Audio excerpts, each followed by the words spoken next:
Alright, let's talk about iDubbbz, right? First of all, let me just talk about how I got here, right? So I made a video called I Studied the Downfall of H3H3, right? And to be honest, most of the things I said in that video were sort of opinions that I had, and I decided to make a video about it. And then, on that video, there was a lot of very loyal supporters of Ethan who commented, right? And there was so much support for him, I decided to actually go back and go to current day stuff and see what he's doing now. And I found myself just sat there for hours watching his content, right? I was talking about how I liked his old stuff and not really his new stuff. And I kind of found out that I actually didn't like 2 years of his content, right? But it's actually kind of good now. I actually kind of like it again. So, I think it's important to admit when you were wrong, and I think I was wrong about Ethan, to be honest, right? I do think I was actually wrong about that. But my newfound interest in Ethan again led me down this path, right, which is iDubbbz, right? And iDubbbz, apparently now, he just streams to, 100 people in, his mum's basement or something, right? Not literally, but you know what I'm saying, right? He was once this huge thing, tens of millions of views, huge, hilarious, the whole thing, right? And now he's not that anymore, right? But I will say there are two things that I'm not actually going to talk about in this video, which a lot of people like to talk about with him, right? I'm not actually going to talk about his political beliefs or anything he believes politically, because I don't really care. It's all whatever, believe what you want, I just don't care. And then I'm not going to talk about his girlfriend, right?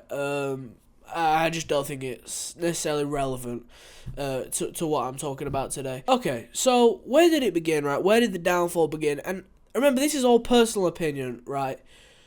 And I think it began, and this is all from my vantage point as I watched it, as I perceived it at the time, was his apology video, right?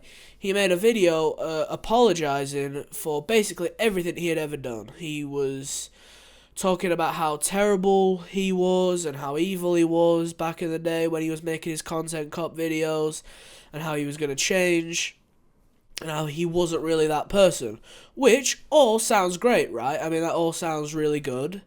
Why wouldn't you want to get better as a person, right? That was really the essence of what he was saying, right? That he wanted to improve as a human being, and he didn't like who he had become or who he was presenting himself as online. So what was it about that apology video that really started to kick off the downfall, right? What was it, right? The issue with it was he was quite defamatory about his own content and the type of things it said about himself, right? Which, for all of his audience, was really just like a kick in the nuts, right? Because all of the terrible things he was saying about himself, how it was, it was evil and it was terrible and all this stuff, right? Well, really, he's telling you, the people who watched him for years, that you're all of those things too, because you enjoyed it and you consumed it, right? He's telling every single one of his fans, hey, I'm terrible, but so are you, right? That's the way it was perceived by a lot of people, was, I suck, but really you suck just as much as me.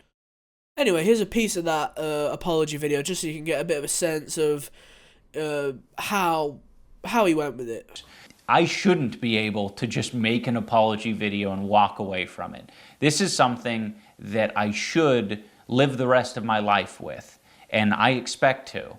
I've profited off of this bigoted content for years, and I've made a successful career out of it, and that's not right.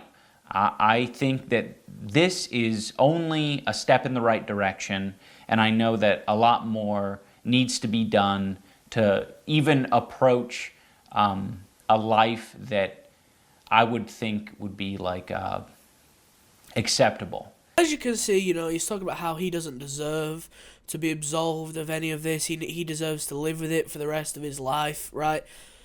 And a lot of people who liked him and his content felt personally attacked by that, because he's kind of saying it about you too, right? Because just because he's the one who made the videos, you're the one who was subscribing, you're the one who was liking these videos.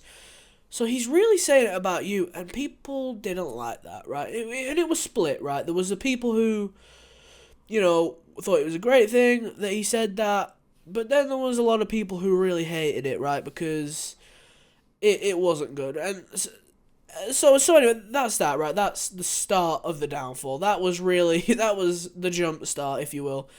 And here's just the next sort of part where it got a little bit worse. A rough one, but this is the path that I chose, so I think it's best to be transparent. For Creator Clash 2, despite it being a fun event and despite good fights and a lot of creators sacrificing a lot of time, money, and energy, we lost $250,000 on the event. The way that this typically works for anyone who's unaware is that once our expenses are paid off for the event, like all the minimums of broadcasting, the hotel, travel, all that sort of stuff, once that's all paid off, then we can start paying the charities. Unfortunately, we didn't even reach the break-even point, right? We're $250,000 in the red. I foolishly thought that the success of last year should be a minimum. A minimum for what we are able to do this year. And that wasn't true. There was a lot more to think about. I thought, okay, we're bringing on more talent, we're bringing on more creators. That should translate to more pay-per-view buys. We're inviting more creator guests. I think that should translate to more pay-per-view buys. This is our second time doing the event, so more people are going to know about it. So I thought that would translate to pay-per-view buys. But we did half as well as we did the first year. 50,000 compared to 100,000 the first year. So I was wrong, and I feel a lot of shame because a lot of people were trusting me and trusting our team to, protect the event and protect the charities and protect just the whole thing. It feels particularly bad because this isn't like a regular business where it's all a personal loss and I can just be like, oh, okay, I suck at business, and I walk away from it.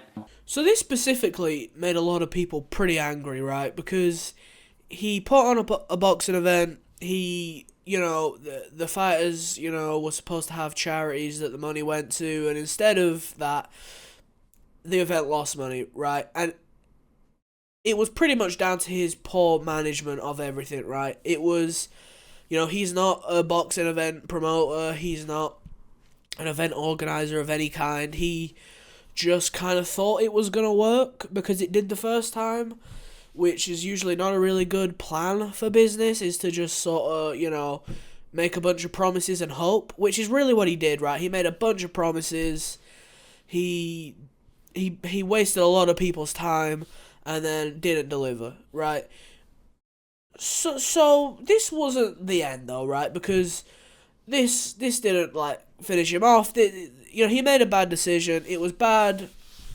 People were very angry. But it wasn't the end, right? This wasn't the end. What, for me, I remember this is all my own personal opinion of how I saw it all in my eyes, okay? So it's not, I might be missing out all important things for you that you thought happened or stuff, but this is just me. This is how I witnessed it at the time, okay? So then what happens, right? He's made this pledge that he's going to become this great person now, and he disavowed everything he had done in the past, really, really quite staunchly. And so how did that go from that, which is a pretty good position, to now where he's not so good, right? What he did was he made a content cop about H3H3. They are friends, right? H3H3 and iDubbbz used to be friends. They went to Thanksgiving dinner together, and he, without any warning, just made a hour-long video slandering him. Which obviously is quite the far cry from the good person he said he was going to become, right?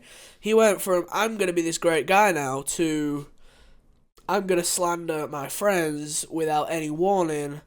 And then he got angry and sort of defensive when Ethan fired back, which was insane. The fact that he tried to, in any way, turn that back round, like, so a lot of what he used to do was, like, you know, in his old content cops and his old videos, was a lot of moral grandstanding, right? He would make fun of people, he would tear people down, very little things, right? And in that apology video he made, he had, you know, sort of vowed that he wasn't going to do that because he wasn't better than any of these people. Now, the issue is, since he made that video, pretty much all he has done is take moral grandstands against people who maybe deserve it, maybe don't deserve it. It's up to you, I guess, but that's pretty much all he's done, right? You can't, on the one hand, you know, say that, you know, that was terrible, I'm never going to do that again, and then pretty much do only that for 2 years, right?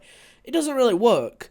And what he has tried to do is become a political streamer. Now, I'm not going to talk about his politics because, again, I don't care. You can believe whatever you want. The issue isn't that what his politics are. His issue is that he has attempted to become a political streamer now, right? And he would be considered very far left of the spectrum, right? And he sort of calls out and belittles, degrades anyone who isn't as far left as him, right? He sees those people as evil. He called Moist Critical, Charlie, a pipeline for the right wing because he doesn't take hard enough stances.